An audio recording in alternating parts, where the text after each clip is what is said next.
के बाद या डिलीवरी के बाद गर्ल्स इतनी जल्दी मोटी क्यों हो जाती हैं, उनका वेट गेन क्यों हो जाता है, मैं आज आपको इस वीडियो में मेजर काजेज़ और ट्रीटमेंट बताऊंगा। देखिए, सबसे पहली बात पाकिस्तान, इंडिया या एशिया की गर्ल्स में बहुत ज़्यादा स्ट्रेस होता है प्रेगनेंसी को लेके। दिन रात सोचती रहती हैं, यूट्यूब में पुराने दुखी गाने या गाँव की पुरानी वाक़या सुनते रहते हैं कि डिलीवरी के बाद उसकी डेथ होगी तो उसकी डेथ होगी। बहुत ज़्यादा स्ट्रेस होता है जिसकी वजह से उनकी बॉडी में कॉर्टिसोल लेवल बहुत ज़्यादा इंक्रीज़ हो जाता है। जब कॉर्टिसोल इंक्रीज़ होता है तो उनकी मेटाबॉलिज्म डिस्टर्ब हो जाती है और वेट गेन होने लग जाता है।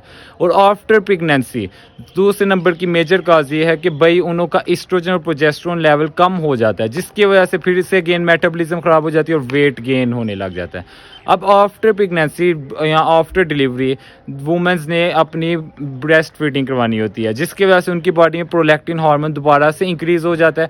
और प्रोलैक्टिन जब इंक्रीज़ हो जाता है उसकी वजह से भी उनका वेट गेन इंक्रीज़ होने लग जाता है। इसी तरह बहुत सी गर्ल्स में थायराइड का इशू आ जाता है आफ्टर डिलीवरी।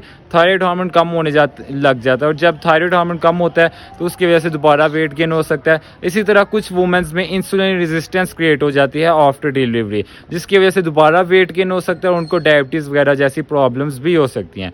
देखिए, एक और बात बताता चलूँ, जब आप लोगों की प्रेगनेंसी होती है, ड्यूरिंग प्रेगनेंसी आप लोगों को सिर्फ डेली का 300 कैलोरीज वुमेंस को ज़्यादा इंटेक करना है और ड्यूरिंग ब्रेस्ट फीडिंग सिर्फ और सिर्फ 500 कैलोरीज। अब पाकिस्तानी वुमेन जो चीज़ उनको मिले, 3 डब्बे रोटियां या धनिया कुछ भी मिले भाई खाई जाती हैं, इतना ज़्यादा नहीं करना। इसी तरह अगर आप लोग यूरोपियन कंट्रीज़ में देखें या आप लोग यूरोप में देखें किसी वुमेंस को, वो ड्यूरिंग प्रेगनेंसी भी एक्सरसाइज वगैरह अपनी रेगुलर डाइट का, न्यूट्रिएंट्स का ख्याल रखते हैं, जिसकी वजह स्ट्रेस ज़रा भी नहीं लेती, मेजर बात, जिसकी वजह से भाई उनको फैट गेन नहीं होता आफ्टर डिलीवरी। अब इसकी मेजर ट्रीटमेंट यही है कि भाई एक्सरसाइज करते रहो और इसके साथ साथ स्ट्रेस को अपना जितना हो सके कम करो, थायराइड के टेस्ट साथ साथ कराओ और साथ साथ अपनी एक्सरसाइज पे स्पेशल ध्यान दो।